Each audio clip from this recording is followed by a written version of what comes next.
সাংস্কৃতিক অঙ্গন মানে আমার অঙ্গন হলো গান। গান তো আমার কাছে আসলে অক্সিজেনের মতো। শিল্পীদের যে নিজস্ব কার্যক্রম থাকে সেখানে কারোই হস্তক্ষেপ করা উচিত না। সব শিল্পীরা তো একজন সাধারণ মানুষ, সাধারণ জনগণ হিসেবেও তাদের একটা নিজস্ব মতামত থাকতে পারে, মতাদর্শ থাকতে পারে। আমি আসলে ওই দিকে যাচ্ছি না। যেটা যে সময় পার হয়ে গেছে তা গেছেই। কিন্তু আমি উল্টো আমি যারা আমাকে অবসর দিয়েছিলেন তাদেরকে আমি ধন্যবাদ জানাতে চাই যে আমার এই ব্যস্ততম জীবনে মানে কোনো সময় অবসর আমাকে কখনোই অবসর দেয় নাই। তো এই 7-8টা বছর আমি অবসরে আমার নিজের পছন্দনীয় কাজগুলো আমি করতে পেরেছি। আমি যে বগুড়ার অধিবাসী হয়েছি, ওখানে একটা লম্বা সময় ধরে একটা বাড়ি করতে হয়েছে। তো সেই সময়টাও কিন্তু এই অবসরেই হয়েছে। তারপরে আমি ছবি আঁকি আমার পরিবারের সাথে। আমার বাচ্চারা সবসময় আমার কাছে ওইভাবে ছিল যে আমি তাদের কোয়ালিটি টাইম দিতে পেরেছি, কিন্তু কোয়ান্টিটি টাইম আমি দিতে পারিনি। তো এই অবসরে আমি তাদের সাথে অনেক লম্বা সময় কাটিয়েছি, ভালোই লাগছে। এরপরে আবার যে নতুন ব্যস্ততম জীবন আবার শুরু হয়েছে, তখন মনে হচ্ছে যে অলসভাবে জীবন একনিষ্ঠভাবে বা নিরবচ্ছিন্নভাবে অলস জীবন কাটানো যদিও খুবই কষ্টের, কিন্তু এখন আবার ব্যস্ত সময়ে এসে মনে হচ্ছে যে ওই অলস সময়টুকু ভালোই ছিল। তা আসলে না, মানুষের অভ্যাস হলো কোনো কিছুতেই মানুষ পরিপূর্ণ শান্তি পায় না। আর শিল্পীরা তো সবসময় অতৃপ্ত থেকেই যায়। যাই হোক, আমি পেছনের দিকে আর তাকাতে চাই না।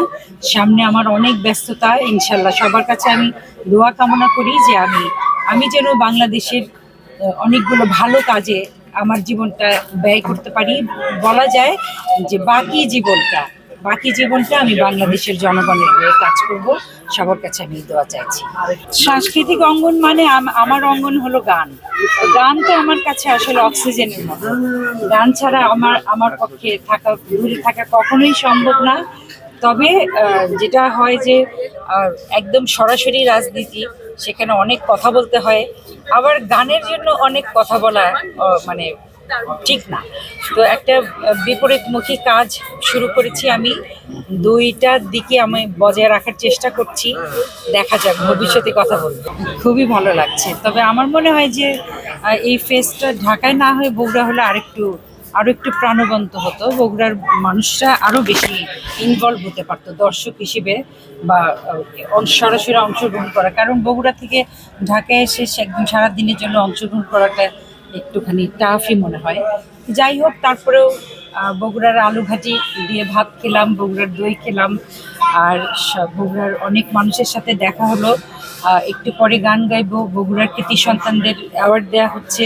সব কিছু মিলিয়ে খুবই একটা মানে ভালো লাগছে। আমার হাজবেন্ড এবং আমরা এই অ্যাওয়ার্ডের জুরি বোর্ডের মেম্বার ছিলাম। যদিও আমার কথা ছিল যে বগুড়ায় যারা কৃতি সন্তান আছে সবাই অ্যাওয়ার্ড পাওয়ার উপযুক্ত, তাই না? তো সেখানে আসলে জুরি বোর্ড দিয়ে ভাগাভাগি করা, একটা বাদ দেয়া, এটা না করে সবাইকে দিলেই মনে হয় জিনিসটা ভালো হতো। এটা আমার ব্যক্তিগত অভিমত। আর এছাড়া আনন্দঘন পরিবেশে উৎসবটা হচ্ছে।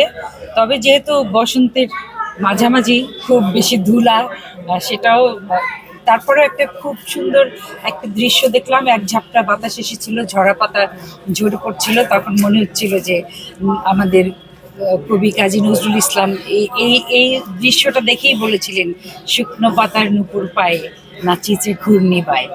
তো যাই হোক, একটু ভয়েও ছিলাম যে ঘূর্ণিবায় শুরু হয় কিনা। তো সেটা হয়নি।